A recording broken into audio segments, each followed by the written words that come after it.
প্রিয় ছাত্রছাত্রীরা, ভালো আছিস তো নিশ্চয়ই। আজকে আমরা ইউনিট 1-এর first chapter elementary phenomena of ইলেকট্রোস্ট্যাটিক্সের অবশিষ্ট অংশটুকু পড়াশোনা করব। এখন আজকের আলোচনার মধ্যে দুটি ইম্পর্টেন্ট বিষয়ের উপর আলোকপাত হবে। একটি হলো সারফেস চার্জ ডেন্সিটি, আধানের তলমাত্রিক ঘনত্ব নিয়ে, এবং আরেকটা মোস্ট ইম্পর্টেন্ট বিষয় বা ইন্টারেস্টিং বটে, সেটা হলো বজ্রপাত নিয়ে আলোচনা। যাই হোক, আমরা ফার্স্ট আলোচনায় ঢুকছি। সারফেস চার্জ ডেন্সিটি অর্থাৎ আধানের তলমাত্রিক ঘনত্ব।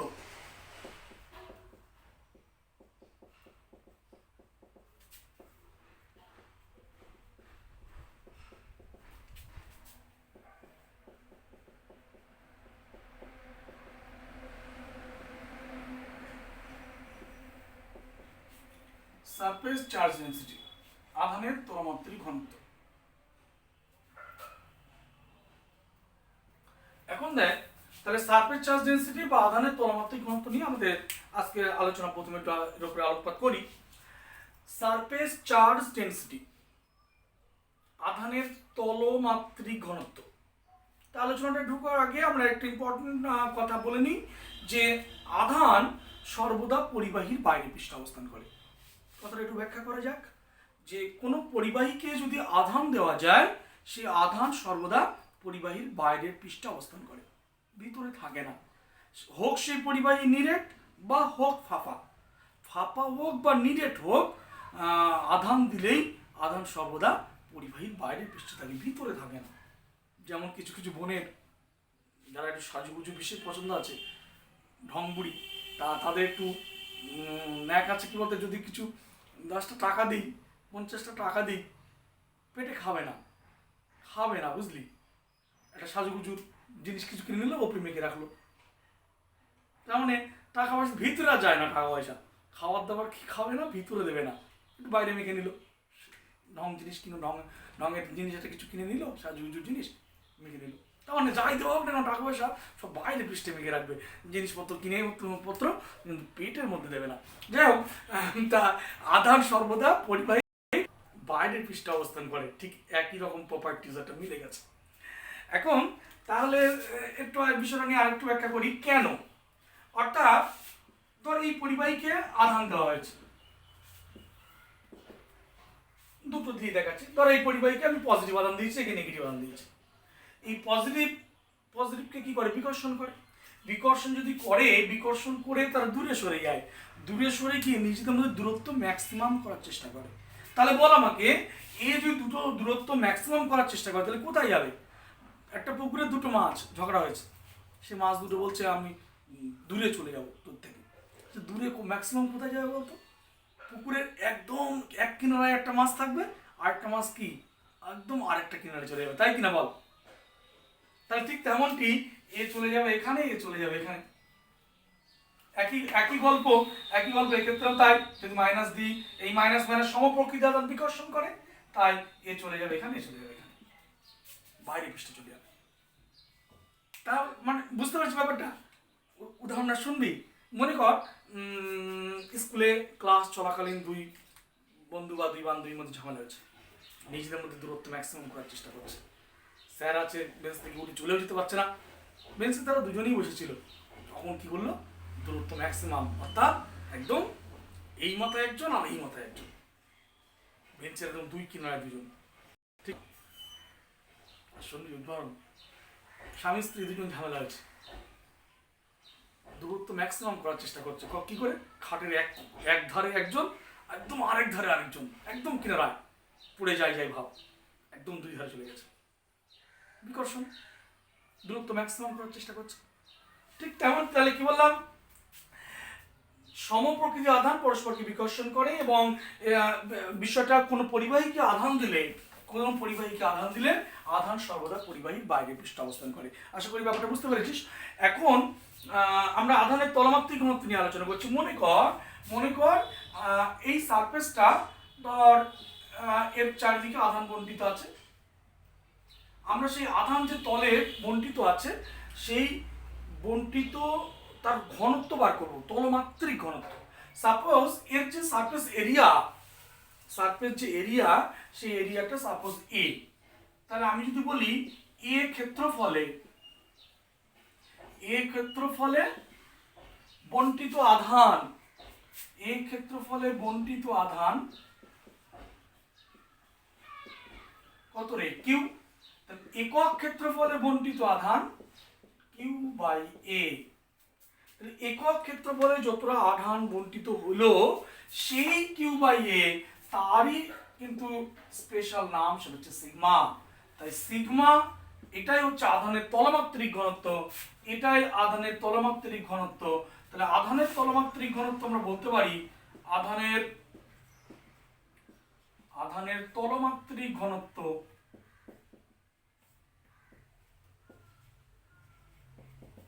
সিগমা দিয়ে প্রকাশ করা হয় ইকুয়ালস টু কিউ বাই এ। তাহলে সংজ্ঞা দেবো কি করে বল আমাকে, এ ইকুয়ালস টু 1 হলে সিগমা ইকুয়ালস টু কিউ। তাহলে সংজ্ঞা কি হবে, কোন পরিবাহী পৃষ্ঠের পৃষ্ঠতলের প্রতি একক ক্ষেত্রফলে যে বন্টিত আধান, প্রতি একক ক্ষেত্রফলে যে আধান থাকে সেটা হচ্ছে আধানের তলমাত্রিক ঘনত্ব। তাহলে পরিবাহী কোন পৃষ্ঠতলের কোন বিন্দুর চারিদিকে একক ক্ষেত্রফলে, প্রতি একক ক্ষেত্রফলে যতটা আধান থাকে সেটাই আধানের তলমাত্রিক ঘনত্ব। এখন আধানের তলমাত্রিক ঘনত্বের একক কি হবে বল, একক কি হবে রে, সিগমার একক, সিগমায়ের একক কি হবে বল, আধানের একক coulomb, coulomb per metre square, coulomb per metre square. আর সিজিএস কি হবে রে সাই, সিজিএস কি হবে রে, স্ট্যাট কুলম্ব বা ইএসইউ বাই সেমি স্কয়ার, এটা সিজিএস। মাত্রা কি হবে, যে আধান মাত্রা, সিগমার মাত্রা, আধানের মাত্রা কি রে, আইটি বাই এল স্কয়ার। তাহলে আইটি এল রিভার্স টু। তাহলে আমরা আধানের তলমাত্রিক ঘনত্ব সম্পর্কে পড়ছিলাম। এখন তাহলে আধানের তলমাত্রিক ঘনত্ব কোন পরিবাহীর কোন বিন্দু চারিদিকে একক ক্ষেত্রফলে যে আধান থাকে, তাই তো। তাহলে এখন আধানের তলমাত্রিক ঘনত্ব কোন পরিবাহীর ক্ষেত্রে সব বিন্দুতে কি সমান আলাদা, অর্থাৎ যদি এই পরিবাহীর পৃষ্ঠতলের সকল বিন্দুতে আধান সমভাবে বন্টিত হয় তাহলে তাকে সুষম তলমাত্রিক ঘনত্ব সম্পন্ন বলা যেতে পারে, সুষম তলমাত্রিক ঘনত্ব সম্পন্ন। অর্থাৎ এই দেওয়ালে যে রং হয়েছে, যদি এই বিন্দু চারিদিকে একটা একক ক্ষেত্রফল, এই বিন্দু চারিদিকে একক ক্ষেত্রফল নেই, একক ক্ষেত্রফল, আর এই বিন্দু চারিদিকে একক ক্ষেত্রফল নেই, যদি দেখা যায় যে একক ক্ষেত্রফলে সেম পরিমাণ রং আছে, তাহলে কি সুষমভাবে বন্টিত হয়েছে, ঠিক আছে। এখন আধানের তলমাত্রিক ঘনত্ব সুষম না অসম হবে সেটা কিসের উপর ডিপেন্ড করে,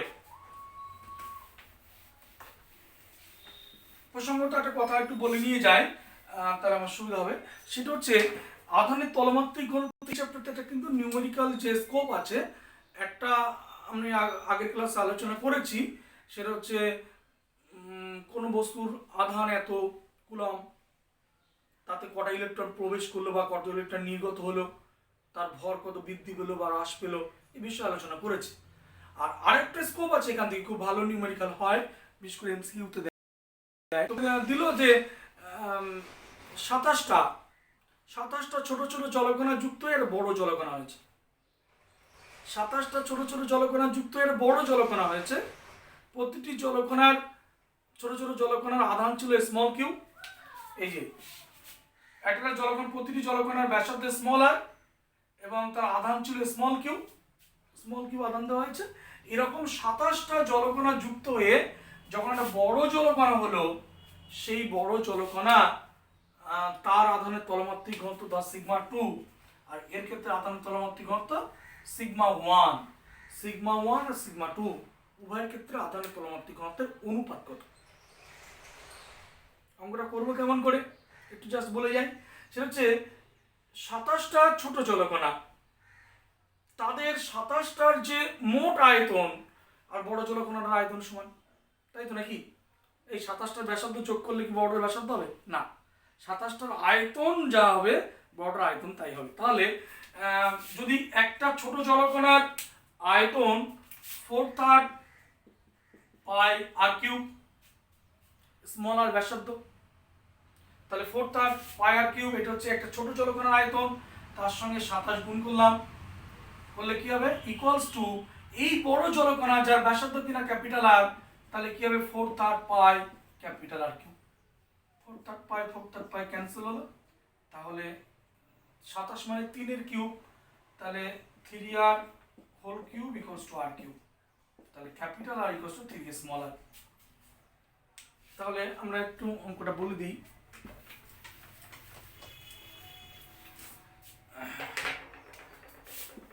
এটা জাস্ট এক্সাম্পল অঙ্ক, একটা স্যাম্পল বলছি, যে অঙ্কগুলো করবি। তাহলে capital R equals to 3 small R, আমরা বার করব কি sigma 1 by sigma 2, sigma 1 is to sigma 2 বার করছি। সিগমা 1 ছোট জলকণার যে আধানের তলমাত্রিক ঘনত্ব কি, আধানের তলমাত্রিক ঘনত্ব ইকুয়ালস টু কি আধান বাই ক্ষেত্রফল, Q by A, sigma equals to Q by A, আধান বাই ক্ষেত্রফল। তাহলে প্রতিটি ছোট জলকণার আধান ছিল স্মল কিউ এবং তার ক্ষেত্রফল ছিল পৃষ্ঠতলের ক্ষেত্রফল গোলক, গোলকের পৃষ্ঠতলের ক্ষেত্রফলের সূত্র কি রে 4 পাই স্মল আর স্কয়ার। তাহলে এটা হচ্ছে সিগমা 1, আর সিগমা 2 কি এর আধান ধর capital Q by 4 pi capital R square. Small Q 4 pi কেটে গেছে, তাহলে small Q by small R square, আর এটা উল্টে যাবে, তাহলে capital R square by capital Q. Small Q by small R square into capital R মানে কি 3r, 3 স্মল আর, তাহলে 3 স্মল আর তার হোল স্কয়ার, আর ক্যাপিটাল কিউ মানে কি 27টা ছোট জলকণা মিলিত হয়ে বড় জলকণা হয়েছে, প্রত্যেক জলকণার আধান ছিল স্মল কিউ, তাহলে 27টা ছোট জলকণার মোট আধান কত, এই যে 27 স্মল কিউ। তাহলে বড় জলকণার আধান 27টা ছোট জলকণার আধানের মোট পরিমাণের সমান, তাহলে 27টা ছোট জলকণার মোট আধান কত 27 স্মল কিউ, সেটা তাহলে আমরা এখানে স্মল কিউ ক্যান্সেল হলো, আর স্কয়ার আউট হয়ে যাবে, তাহলে কি হবে রে উপরে থাকবে 9/27, তাহলে 1:3। বোঝা গেছে? এই অঙ্কটা উল্টো হতে পারতো, যে একটা বড় জলকণা ভেঙে 27টা ছোট ছোট জলকণা হয়েছে, উভয় ক্ষেত্রে আধানের তলমাত্রিক ঘনত্ব কত। ঠিক আছে, তাহলে আমরা আধানের তলমাত্রিক ঘনত্ব নিয়ে আলোচনা করলাম এবং এর উপরে যে নিউমেরিক্যাল প্রবলেম হতে পারে তার একটা স্যাম্পল বললাম। আচ্ছা, আমার পূর্বের প্রশ্নে আলোচনা ছিল কোন জায়গায়, যে আধানের তলমাত্রিক ঘনত্ব সুষম হবে না অসম হবে, অর্থাৎ কোনো পরিবাহী পৃষ্ঠতলের সব জায়গায় আধান সমভাবে বণ্টিত হবে না অসমভাবে বণ্টিত হবে, সেটা ডিপেন্ড করে কোথায় বেশি হবে কোথায় বা কম হবে, সেটা ডিপেন্ড করে কিসের উপর। আমরা দেখছি যে কোনো গোলকের সব জায়গায়, একটা গোলক তার সব জায়গায় আধান সমভাবে বণ্টিত হয়েছে, কিন্তু যদি এরকম হয়, এরকম একটা যদি পরিবাহী হয়, এর ক্ষেত্রে যেটা দেখা যায় যে আধান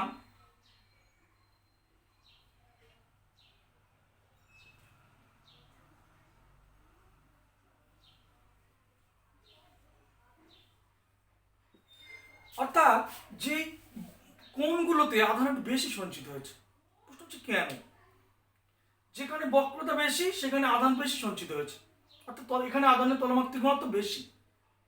গোলকের ক্ষেত্রে সব জায়গায় আধানের তলমাত্রিক ঘনত্ব সমান, অর্থাৎ সুষম তলমাত্রিক ঘনত্ব, কিন্তু এক্ষেত্রে অসম, এবং যেটা দেখা গেল যেখানে যত বাঁক বেশি বক্রতা বেশি, যেহেতু গোলকের বক্রতা সব জায়গায় সমান তাই সব জায়গায় আধানের তলমাত্রিক ঘনত্ব সেম, কিন্তু এখানে যেখানে বক্রতা বেশি সেখানে আধানের তলমাত্রিক ঘনত্ব বেশি সঞ্চিত হলো। অর্থাৎ একটা কথা বলা যায় যে আধানের তলমাত্রিক ঘনত্ব বক্রতা ব্যাসার্ধের উপর ডিপেন্ড করে।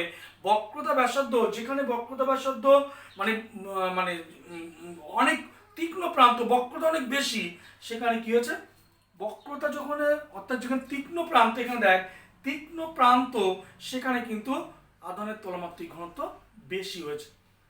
অর্থাৎ যে বক্রতা যেখানে খুব তীক্ষ্ণ সুচালো প্রান্ত, সেখানে কিন্তু আধানের তলমাত্রিক ঘনত্ব বেশি হয়েছে। এবার প্রশ্ন হচ্ছে যে এই যে আধানের তলমাত্রিক ঘনত্ব এখানে বেশি হয়েছে বুঝলাম, কিন্তু কেন, কেন বেশি হয়েছে দেখ বোঝার চেষ্টা কর। মনে কর এখানে একটা পজিটিভ আছে, এই পজিটিভ এই পজিটিভ, এই পজিটিভকে এ বিকর্ষণ করছে, ও বিকর্ষণ করছে। আমি ব্যাপারটাকে জুম করে দেখাচ্ছি। এই পজিটিভকে এ বিকর্ষণ করছে, এও বিকর্ষণ করছে, ফলে ও জায়গায় অসুবিধা নেই, জায়গায় দাঁড়িয়ে আছে, বুঝলি। ট্রেনের মাঝখানে ভিড়, যে এদিক থেকে প্রেশার, এদিক থেকে প্রেশার, চারিদিক প্রেশার সমান, দেখবো মোবাইল নিয়ে গেম খেলছে কিন্তু হেলছে না, কারণ চারিদিকে প্রেশার সমান ব্যালেন্স হয়ে গেছে। কিন্তু একটা জিনিস খেয়াল করে দেখ, এই যে প্লাসটা এখানে আছে, এখানে এই জায়গার ফিগারটা যদি আমি একটু বড় করে দেখাই, তাহলে কি হবে দেখ, এই প্লাস এই প্লাস এই প্লাস, এ ওকে এদিকে বিকর্ষণ করছে, এদিকে বিকর্ষণ করছে। তাহলে এই আধান ওকে বল দিচ্ছে এদিকে, এই আধান বল দিচ্ছে এদিকে, ব্যালেন্স হলো? লব্ধি হবে কোন দিকে রে? এদিকে লব্ধি হলো না? তাহলে ওদিক ঠেলে ওদিকে চলে যাবে। তাহলে এই প্লাসটা এদিকে চলে গেল, আর এবার একইভাবে কোন যে আধান এলো সেও ওদিক চলে গেল।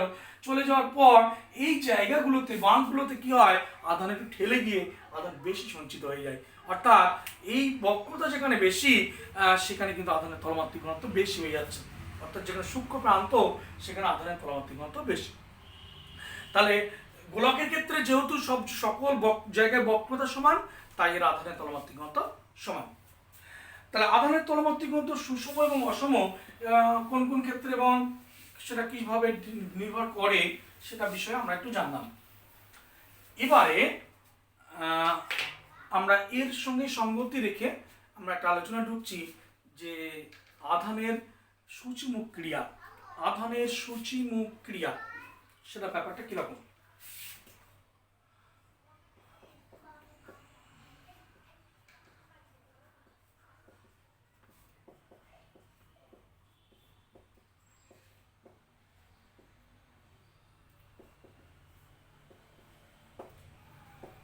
আধানের সূচিমুখ ক্রিয়া, যদি এমন একটা পরিবাহী নেওয়া যায়, তা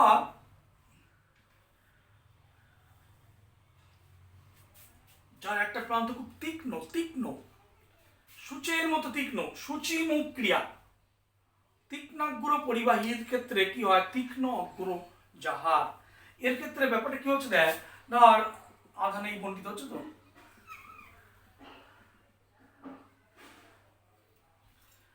একটা বিষয় লক্ষণীয় দেখ, সাপোজ আমি প্লাস দিই বা মাইনাস দিই, যাই হোক, যদি আমি মাইনাস দিলাম, প্লাস দিই,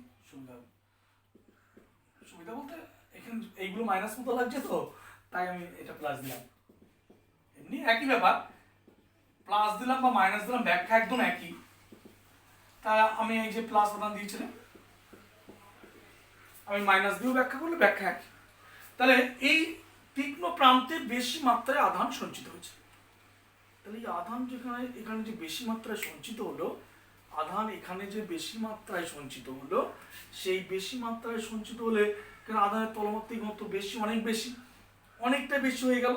এখন এই পজিটিভ, সাপোজ এখানে যে বায়ু ছিল, এই পজিটিভ এই বায়ু এখানে কি করলো বলতো, এই নিকট প্রান্তে কি নেগেটিভ আবিষ্ট করেছে,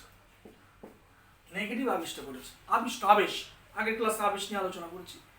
এবার এই নেগেটিভ আবেশ করার পর এই পজিটিভ নেগেটিভকে কি করছে, আকর্ষণ করছে, যে পজিটিভ নেগেটিভকে আকর্ষণ করছে, কাছে এসো।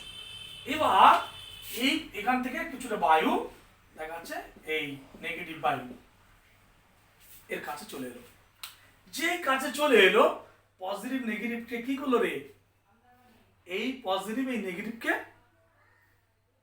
এই নেগেটিভটা থাকবে রে। নেগেটিভ মানে কি, নেগেটিভ মানে ইলেকট্রনের আধিক্য। সাপোজ এখানে 100টা ইলেকট্রন বেশি আছে, আর পজিটিভ মানে ইলেকট্রনের ঘাটতি, এখানে 1 লক্ষ ইলেকট্রনের ঘাটতি আছে। তাহলে কত ঘাটতি আছে? 1 লক্ষ ইলেকট্রনের ঘাটতি আছে। আর এই এসছে কত? এসছে হচ্ছে 100টা ইলেকট্রনের আধিক্য আছে। তাহলে এই পজিটিভ, এর তো 1 লক্ষ ইলেকট্রনের ঘাটতি, তাহলে ও 100টা ইলেকট্রন তো নিয়ে নেবেই, নেওয়ার পরে ওর থেকে আরো বেশি কিছু ইলেকট্রন নিয়ে নিল। অর্থাৎ ব্যাপারটা কিরকম হলো? এখন এই লকডাউনের সময় তোর বিরাট মানুষের টানাটানি। সাপোজ তুই আমার কাছে 100 টাকা পাবি, 100 টাকা পাবি। তা আমি সেই 100 টাকা, আমার নিজস্ব টাকাও আছে, আমি এবার 100 টাকা আলাদা পকেটে নিয়ে গেলাম যে তোকে 100 টাকা দিয়ে দিই। 100 টাকা যে দিতে গেছি, তোর তো টাকার বিরাট চাহিদা, মানে ভীষণ লাগবে, এখন অনেক টাকা লাগবে। তুই আমাকে 100 টাকা তো নিলেই, বরঞ্চ আমার কাছে আমার যে নিজস্ব টাকা ছিল তার থেকেও খানিকটা কেড়ে নিয়েছিস। তাহলে বিষয়টা হচ্ছে কি বলতো, ঠিক এও সেরকম। এই ইলেকট্রন যে এক্সচেঞ্জ ইলেকট্রন তো নিলই, সঙ্গে আরো কিছু ইলেকট্রন নিয়ে নিল, নিয়ে এই আরো কিছু ইলেকট্রন যখন নিয়ে নিল, এ তখন আর মাইনাস নেই, হয়ে গেল কি প্লাস হয়ে গেছে। সেই প্লাস এবার প্লাস প্লাসকে কি করবে? বিকর্ষণ করবে, দিল লাথি, বেরো, লাথি দিল। তাহলে যত্ন করে ডেকেছিল, তারপরে তার ইলেকট্রনটা নিয়ে নিল, নেওয়ার পরে লাথি, জাস্ট ইউজ অ্যান্ড থ্রো। তাহলে বিষয় হচ্ছে আবার পরের জন্য এটা যেই চলে গেল, পরেরটা এবার আর খানিকটা এসো, তাকে আবার মানে যত্ন করে ডাকছে, তাকে ইলেকট্রনটা নিয়ে নিচ্ছে, নেওয়ার পরে যেই পজিটিভ দিচ্ছে লাথি। এবার পরিচালন স্রোত চলছে, পরিচালন স্রোত মানে গ্রাম বাংলায় দেখা যায়, ধরো মুরগি ডিম পাড়বে, বুঝলি, ডিম পাড়ার আগে একটু ডাকছে, তখন মুরগি ডিম পাড়ার আগে যখন ডাকছে, তখন একটু ডাকছে, তখন মা বলছে যে ডিম পাড়বে, ঠিক আছে, ডিম পাড়বে, ওকে যত্ন করে বেশ ঘরে দরজা দিয়ে ধরলো, যত্ন করে ধরেছে, হ্যাঁ, ধরে নিয়ে তাকে এক জায়গায় যত্ন করে বসিয়ে দিয়েছে। ডিমটা পাড়া হয়ে গেছে, ডিমটা পাড়া যেই হয়ে গেছে, সে ডাকছে, চিৎকার করছে, তখন তার ডাকটা সহ্য হচ্ছে না, ভারী একটা ডিম প্রেসটা দেখাচ্ছে, তাকে ধরে নিয়ে দিল ছুড়ে, হুস, এত একটা ডিম পড়ে এত কি আছে পাওয়া জানাচ্ছে, সারা লোক জানাচ্ছে।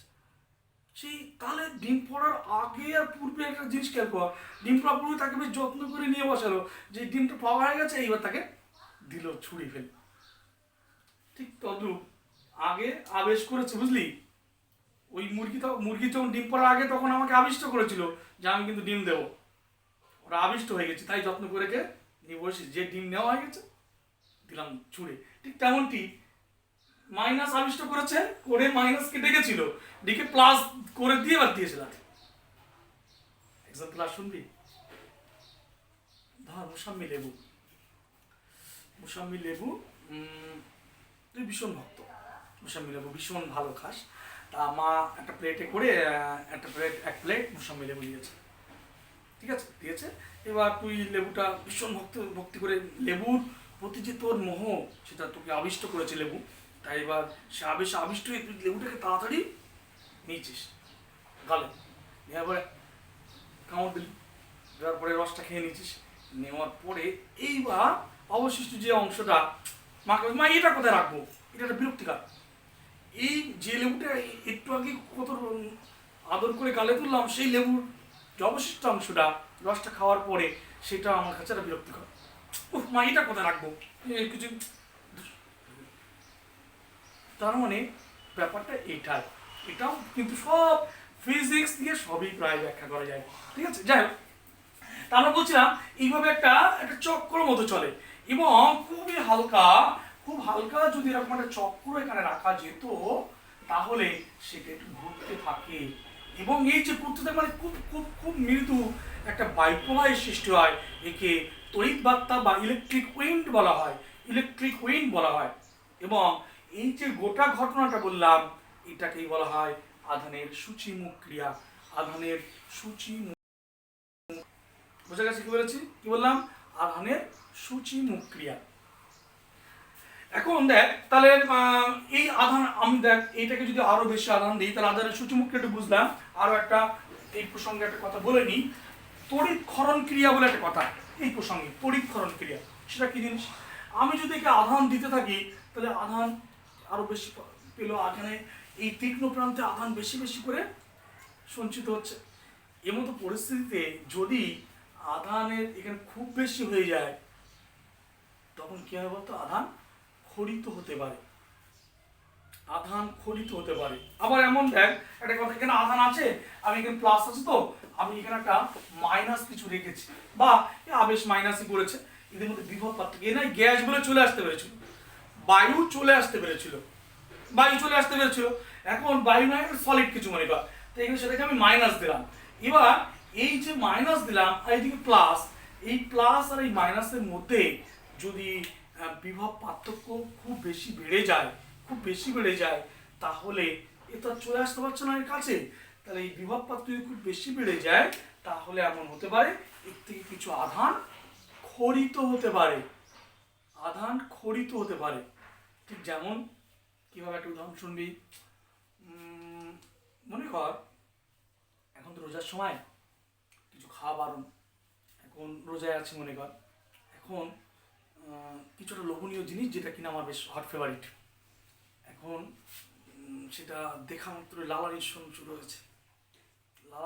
শুরু হয়েছে, তা লালাটা তো রোজার সময় খাওয়াও যাবে না, মানে ঢোক গেলাও যাবে না, একটু মুখের মধ্যে জমছে, ঠিক আছে, এখন মুখের মধ্যে জমতে কোনো এক সময় সে তারও তার লিমিটেশন আছে নাকি, যদি ওই জিনিসটার উপর লোভের মাত্রা এমন মাত্রা বেড়ে গেল, অর্থাৎ এখানে যেমন বিভব পার্থক্য, ওখানে যেমন লোভের মাত্রাটা এমন বেড়ে গেছে, সে দেখাচ্ছে লালা ঠোঁট ধরে রাখতে পারলো না, তখন লালা নিঃসরণ হবে। জাস্ট মজার উদাহরণ দিয়ে বললাম। দেখ এটা ঠিক তেমন কি, আধানের তলমাত্রিক মতো বাড়তে একটা সময় এই দুটোর মধ্যে বিভব পার্থক্যের মান যদি খুব বেশি মাত্রায় হয়ে যায় তখন এই আধান এখান থেকে খরিত হতে পারে লালাক্ষরণের ন্যায়। তা ওটা ছিল লালাক্ষরণ, আমরা তখন বলি লাল পড়ছে, আর এটা তখন হচ্ছে, এটাকে বলা হয় তড়িৎক্ষরণ প্রক্রিয়া। এখন সেই তড়িৎক্ষরণ প্রক্রিয়া এর সঙ্গে আমরা আলোচনা সঙ্গতি রেখেই আমরা ঢুকছি। দেখ এইরকমই একটা তড়িৎক্ষরণ প্রক্রিয়া নিয়ে আমরা আজকে আলোচনা করব। সেই তড়িৎক্ষরণটা হচ্ছে আকাশ থেকে তড়িৎ খরিত হচ্ছে কিরকম, দেখ মনে কর এটা ভূপৃষ্ঠ, এখানে মেঘ আছে, বিজ্ঞানী বেঞ্জামিন ফ্রাঙ্কলিন উনি প্রথম বলেছিলেন যে বিভিন্ন মহাজাগতিক কারণে মেঘ আহিত হয়, সে পজিটিভ হতে পারে নেগেটিভ হতে পারে, মেঘ আহিত হয়। এখন মেঘের আধান পজিটিভ হতে পারে নেগেটিভ হতে পারে, কারণ হিসেবে এই মেঘটা আহিত হলো কেন, কারণ হিসেবে বলা হয় যে বিভিন্ন মহাজাগতিক রশ্মি হতে পারে, বা এই ভূপৃষ্ঠে যত তেজস্ক্রিয় পদার্থ আছে তাদের তেজস্ক্রিয় বিকিরণের জন্য সূর্যের অতিবেগুনি রশ্মি, এই সমস্ত বিভিন্ন প্রভাবকের প্রভাবে মেঘ আহিত হলো। সে আধান পজিটিভ হতে পারে নেগেটিভ হতে পারে। যদি সাপোজ পজিটিভ হলো, এই মেঘের আধানের সঙ্গে ভূপৃষ্ঠের বিভব পার্থক্যের মান, ভূপৃষ্ঠ এবং মেঘের আধান তাদের মধ্যে যে বিভব পার্থক্য পৃথিবীর বিভবটা শূন্য ধরা হয়, সে বিষয়ে বিস্তারিত আলোচনা আমরা অন্য চ্যাপ্টার পড়ব। তাহলে এই পজিটিভ মানে মেঘ এবং ভূপৃষ্ঠের মধ্যে বিভব পার্থক্যের মান খুব বেশি হয়ে গেলে, ঠিক যেমন আমরা ওখানে বলছিলাম তড়িৎক্ষরণ মানে আধান খরিত হয়, তাহলে এও তেমনটি বিভব পার্থক্যের মান খুব বেশি বেড়ে গেলে এই মেঘ থেকে আধান খরিত হয়, সেই আধান যখন ঝরে পড়ে তখনই আমরা তাকে বলি যে বজ্রপাত হচ্ছে। তাহলে সেই বজ্রপাত নিয়ে আমাদের ইন্টারেস্টিং একটা আলোচনা, আমরা সেই চ্যাপ্টার শুরুর দিন থেকেই বলছি যে খুব একটা ইন্টারেস্টিং আলোচনা আছে বজ্রপাত, কিন্তু প্রতি ক্লাসেই বলি হ্যাঁ আলোচনা আছে, কিন্তু সে বলা হয় মানে সাপ খেলা দেখানোর মতো, বুঝলি, মানে যে সাপ খেলা দেখা দেখবি ওই ঝুড়িতে হাত দেয়, বলে অমুক জায়গায় অমুক পাহাড় থেকে সাপটা ধরেছি এই ব্যাপার বলে টলে হাত দিয়ে আবার রেখে দেয় না, এবার খানিকটা ওষুধ বিক্রি কথা বলে নিল, ঠিক আছে, এটা ওটা বলে নিল, নিয়ে কিছু গাছপালা বিক্রি করে নিল, নিয়ে আবার বলে যে এখানে কিন্তু এই আছে, দর্শকদের ধরে রেখে ইন্টারেস্টিং ব্যাপার দর্শকটাকে ধরে রাখার জন্য। ঠিক তেমনটি আমরা চ্যাপ্টার প্রথম থেকে বলছি, এটা ইন্টারেস্টিং যে বিষয় আছে এই চ্যাপ্টারের মধ্যে বজ্রপাত নিয়ে, সেটা এখন একটু আলোচনা, অবশেষে সেই আলোচনা আমরা ঢুকছি যে বজ্রপাত সেই বিষয়ে। তাহলে বজ্রপাত বিষয় ইতিমধ্যে একটু করে আলোকপাত করলাম কি, যে মেঘ, যেটা কথা কিন্তু কে বলেছিলেন, বিজ্ঞানী বেঞ্জামিন ফ্রাঙ্কলিন। মেঘ এবং আহিত হচ্ছে বিভিন্ন কারণে। সেই মেঘের সঙ্গে ভূপৃষ্ঠের যদি বিভব পার্থক্য খুব বেশি বেড়ে যায়, তাহলে ওই মেঘ থেকে আধান খরিত হয় এবং সেই যে আধান ক্ষরণটা আমরা বলছি বজ্রপাত। এখন এই বজ্রপাতে তো প্রচুর এনার্জি, বজ্রপাতটাকে যদি প্রতিহত করা বা এর থেকে রক্ষা পাওয়ার জন্য একটি বিশেষ ব্যবস্থা, সেই ব্যবস্থা নিয়ে আমরা এখন আলোচনা করব। ব্যবস্থা হলো বজ্রবহ বা বজ্র নিবারক। আমরা আলোচনা করছি বজ্রবহ বা বজ্র নিবারক নিয়ে।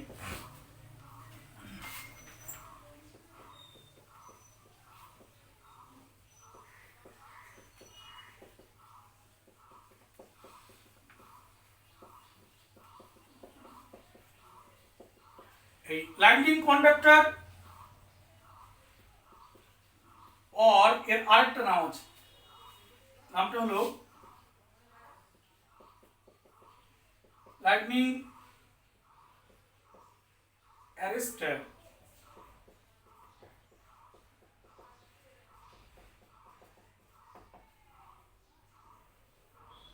অর্থাৎ বজ্র বহ বা বজ্র নিবারক।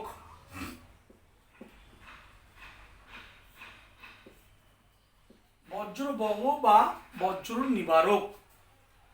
দেখ ব্যাপারটা কি, আমরা আবার বলছি এই বজ্রপাত থেকে তাকে বজ্রবহ নামটা শুনে বুঝতে পারছিস, বজ্রবহ কন্ডাক্টর বহন করে, মানে তার মধ্যে বজ্র যেতে পারে না একটা ব্যাপার।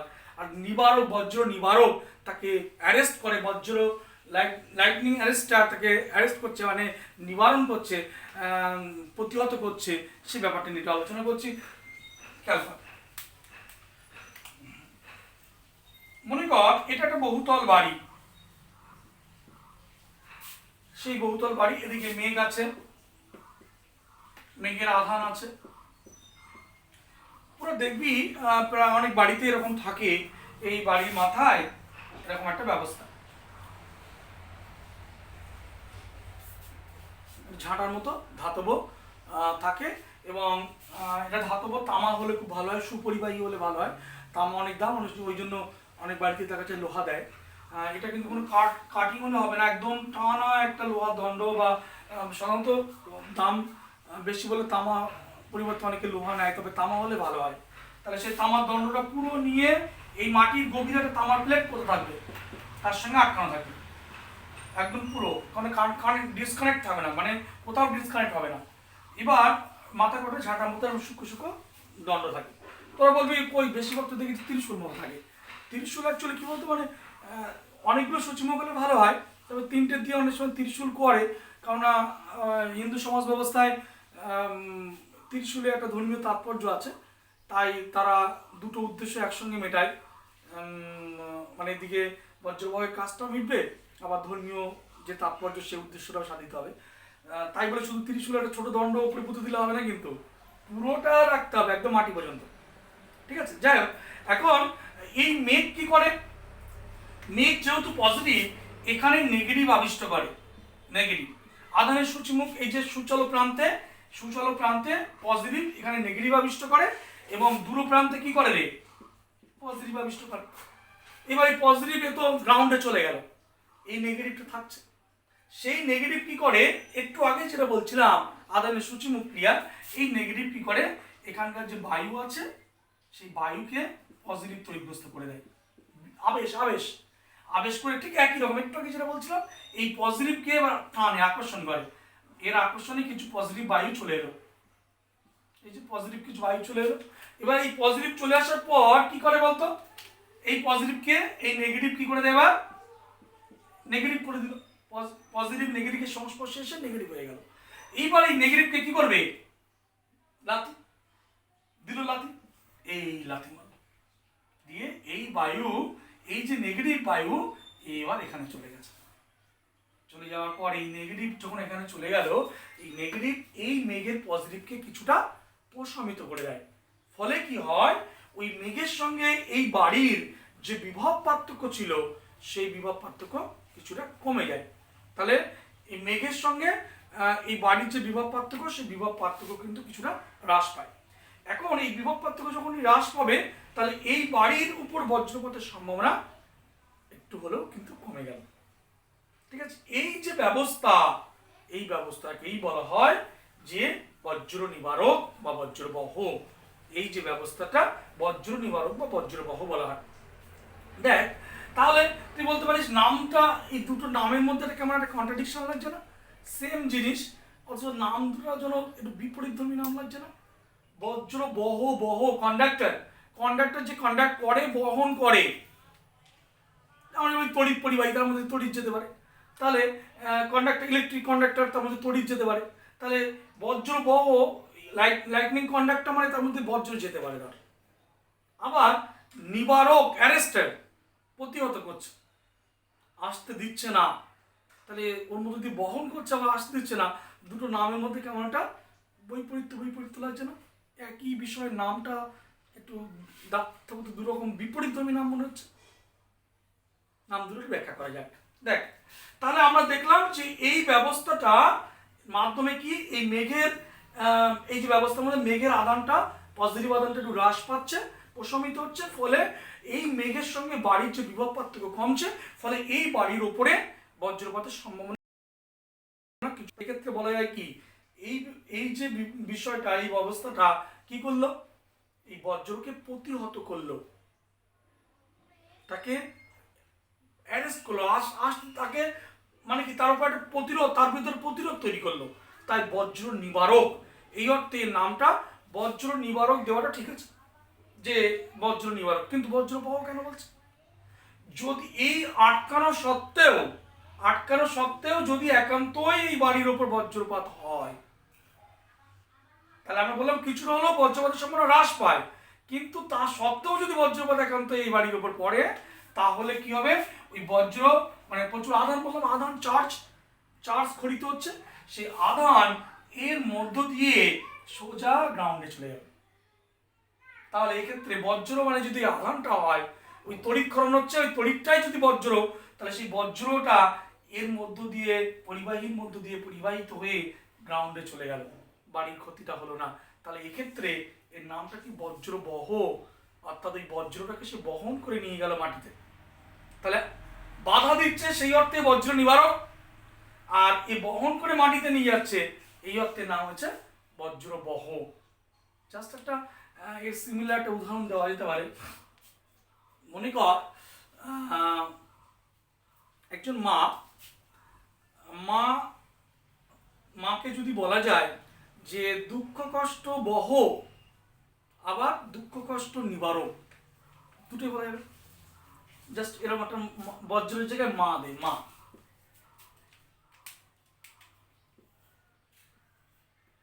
এখানে ধর মা দে, মা। তাহলে মাকে আমি মেনশন করছি, এই যেমন একটা ব্যবস্থা, সেই ব্যবস্থাটা হচ্ছে মা মনে কর। এখানে দুঃখবহ আর দুঃখ নিবারক, এই ব্যবস্থাটা মার সঙ্গে তুলনা করছি। মা হচ্ছে তাকে দুঃখবহ বলা হচ্ছে বা দুঃখ নিবারক।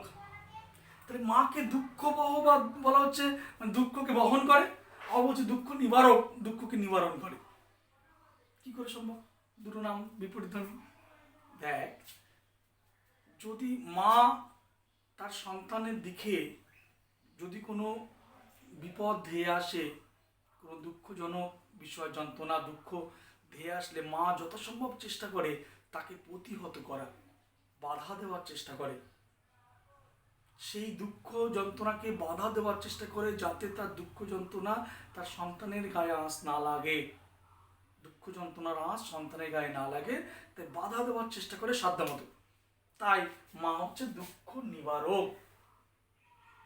আর যদি বাধা দেওয়া সত্ত্বেও দুঃখ একান্তই এসে পড়ে, মা চেষ্টা করে নিজের মধ্য দিয়ে যেন সেই দুঃখ যন্ত্রণাটা যাক, সন্তানের কোনো প্রভাব যাতে না পড়ে।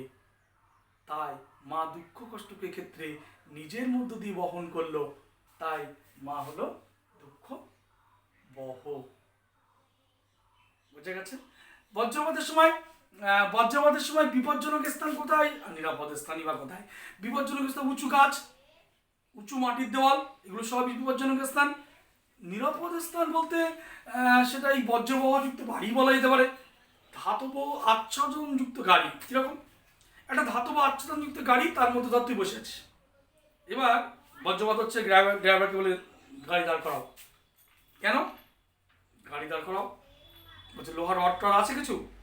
ড্রাইভার ভয় পেয়ে যেতে পারে, হয়তো ওর মারবে বলে, কিন্তু মারার জন্য না, তুই লোহার রডটা নিয়ে ওই গাড়ির সঙ্গে কানেক্ট করে মাটিতে টাচ করিয়ে দিবি, যে পাটা সিটের উপর তুলে বসে আছিস।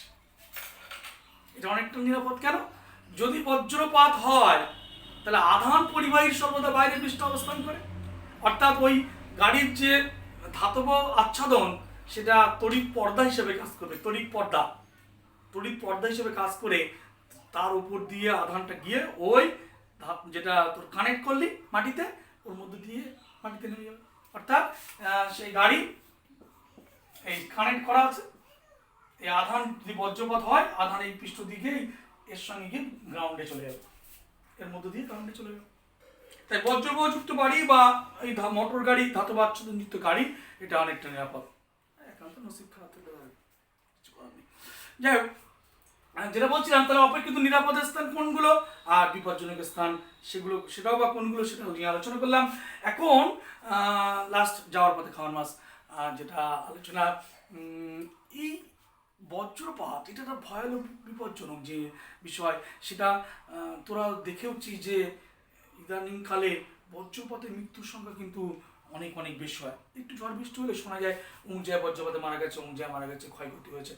এখন এবং বিজ্ঞানীরা বলছেন যে যত দিন যাচ্ছে বজ্রপাতের সংখ্যা বাড়ছে, প্রবণতার টেন্ডেন্সিটা বাড়ছে, তার কারণ হিসেবে দায়ী করেছেন পরিবেশ দূষণকে। যাই হোক, তাই বজ্রপাত এখন তো সে যে ধর্মাবলম্বী মানুষ হোক, যদি ধর্মভীরু হয় অর্থাৎ ধার্মিক মানুষ হয়, সে অবশ্যই বজ্রপাতের সময় নিজ নিজ ধর্ম মতে সে স্রষ্টার কাছে প্রার্থনা করে যাতে কিনা বজ্রপাত থেকে রক্ষা করে। বজ্রপাত তা এখন এটাকে যদি কোনো কাজে লাগানো যেত, হঠাৎ করে কাজে লাগানোর ব্যাপারটা কেমন বলতো, যদি কিনা আমরা এই বজ্রপাতের যে বিপুল এনার্জি সেটাকে যদি এনিহাও কাজে লাগাতে পারতাম, তাহলে ব্যাপারটা কেমন হতো। যদি কোনোভাবে যদি এটাকে কাজে লাগানো যেত, সেটা কেমন হতো। এখানে একটু আমি একটা কাল্পনিক ব্যাপারটা কাল্পনিক বলতে এই জন্যই বলছি, জাস্ট আমি কল্পনা করে বলছি, যদি এরকম একটা ডিভাইস তুই আবিষ্কার করতে পারিস যে এরকম ডিশ অ্যান্টেনার মতো ছাতা মতো থাকবে, ছাদের মাথায় ছাতা থাকবে, এবার সেটা বজ্রপাত হলে ওই যে এনার্জিটাকে ক্যাপচার করতে পারবে। বজ্রপাতে এনার্জি এত বেশি, যদি এই বজ্রের এনার্জিকে কোনোভাবে মানুষ অ্যাবজর্ব করতে পারতো, কোনোভাবে প্রিজার্ভ করতে পারতো, সংরক্ষণ করতে পারতো, তাহলে গোটা পৃথিবীর শক্তি চাহিদা মিটিয়েও এনার্জি আর এক্সেস থাকতো। তাহলে এরকম যদি কোনো ডিভাইস তুই আবিষ্কার করতে পারিস, নোবেল একেবারে অবধারিত, কোনো সন্দেহ নেই, নোবেল পাবি, নো কনফিউশন, এখানে কোনো সন্দেহ নেই। এখন বিষয় হচ্ছে তাহলে ব্যাপারটা কিরকম, যদি এরকম কোনো ডিভাইস যে আমার ছাদের মাথাটা লাগানো আছে, এবার সেই বজ্রপাত একটা যদি ক্যাপচার করতে পারে, একটা ক্যাপচার করলে সারা বছর বাড়ির এনার্জি, একটা ক্যাপচার করতে পারলেই সারা বছর আমার বাড়ি কেন, আমার গ্রামের বাড়ি, সব গ্রামের যতগুলো ফ্যামিলি আছে, ইলেকট্রিক এনার্জি যা লাগে চাহিদা মিটিয়ে আরও অ্যাক্সেস থাকতে পারে। বুঝতে পারলি কি? তাহলে ব্যাপারটা কিরকম দেখ, সিচুয়েশনটা কেমনভাবে চেঞ্জ হয়ে যাবে। দেখ, ধর আম্বেদকর যখন সংবিধান করেছিলেন তখন কীরকম ছিল বলতো, তখন তো দলিত সমাজে উঁচু নিচু বৈষম্যটা ভীষণ প্রকট ছিল, এবং আম্বেদকর নিজেও ভুক্তভোগী, উনি দলিত শ্রেণীর ছিলেন। স্কুলে গেলে উঁচু করে জল দিত, কলে হাত দিতে দিত না, মানে টিউবওয়েল কল টেনে জল নেওয়ার কোনো অনুমতি ছিল না। যাই হোক, এরকম উনি তো খুব ভুক্তভোগী, উনি সংবিধানে সেইভাবে রচনা করে গেছেন, প্রচুর সুবিধা দলিত শ্রেণীদের দিয়েছেন। কিন্তু তৎকালীন প্রেক্ষাপট আর এখনকার প্রেক্ষাপট তো একরকম নেই। কেউ অন্যভাবে নিবি না, আমি কিন্তু জাস্ট ব্যাখ্যা করছি, একটু বোঝার চেষ্টা কর। তাহলে তৎকালীন সময়ে কি ছিল বলতো? তৎকালীন সময় ছিল যে সমাজে যে দলিত শ্রেণীরা সবসময় একটা আতঙ্কে থাকতো, ভয় থাকতো, এবং যদি কোথাও জনসমাগম হচ্ছে আমি যে নিচু শ্রেণী সেটা বলতে রীতিমতো সংকোচ বোধ করতো এবং ভয় পেত। কিন্তু আজকের প্রেক্ষাপট, আজকের কাউকে যদি বলা যায় 5 লাখ টাকা দিতে হবে তোমাকে একটা এসটি সার্টিফিকেট বের করে দেওয়া হবে, এক্ষুনি 5 লাখ টাকা দিয়ে দেবো, আমাকে একটা এসটি সার্টিফিকেট দাও, তাই কি না? তাহলে সেই তৎকালীন সময় মানুষ নিচু জাত বলতে এবং রীতিমতো সংকোচ ভয় পেত।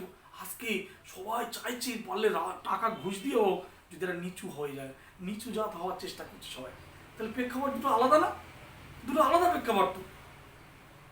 ঠিক তদ্রূপ কেন হঠাৎ করে এই কথা বললাম যে এখনকার সময়ে এখন স্টিল নাও আমরা এখনও কি করি, বজ্রপাতের সময় স্রষ্টার কাছে প্রার্থনা করি যে যাতে কিনা বজ্রপাত থেকে রক্ষা করে, আমার বাড়িতে যেন সেফটি থাকে, বাড়ির উপর যেন কোনো ক্ষতি না হয়, কোথাও বজ্রপাতে ক্ষয়ক্ষতি যাতে না হয়। তাহলে বাঁচার জন্য রক্ষা করছে, যাতে আমার বাড়ি না পড়ে তার জন্য প্রার্থনা করছে। কিন্তু তুই যদি এরকম একটা ডিভাইস আবিষ্কার করতে পারিস, তাহলে তুই পাবি তো নোবেল। আর স্রষ্টার কাছে প্রার্থনা করার যে ল্যাঙ্গুয়েজ সেটাও চেঞ্জ হয়ে যাবে। কীরকম? তখন ল্যাঙ্গুয়েজটা এরকম হবে, এখন যেরকম সবাই নিচু হতে চেষ্টা করছে তখন ভয় পেত, তাহলে এখন বজ্রপাতে সবাই ভয় পাচ্ছে। আর তুই যদি এরকম একটা ডিভাইস আবিষ্কার করতে পারিস, সবাই তখন প্রার্থনা করবে স্রষ্টার কাছে যে এই ঝড় বৃষ্টি শুরু হবে, যে একটা যেন আল্লাহ, একটা যেন আমার ছাদে পড়ে,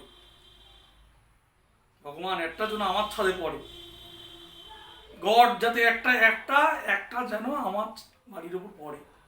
তো সবাই চেষ্টা করছে আমার বাড়ির উপর। গতবার কিন্তু একটাও পড়িনি, এবারে একটা বঞ্চিত করো না, একটা আমার বাড়ি দিও। কেন?